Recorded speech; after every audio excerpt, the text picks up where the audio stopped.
Dili mo buo sa 50 ka individual sa South UP sa Maguindanao del Sur ang gidala sa ospital human giingong nangalanag. Ani report.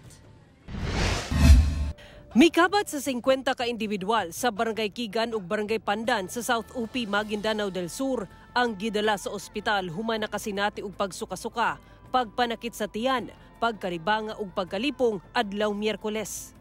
Sumala sa Integrated Provincial Health Office sa Maguindanao, mitambong sa usa ka tribal wedding ang mga apektado kung asa nakakaun matud pa sila og tinunuan nga manok.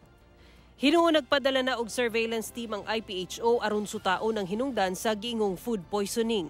Kasi siguraduhin natin na mabigyan natin ng karapatang diagnosis. No? We will do some tests and we'll send it to Manila kung ano talagang class. Although sinasabi natin food poisoning, but kailangan din natin malaman, no, kung ano yung chemical, no, na nakapaloob doon.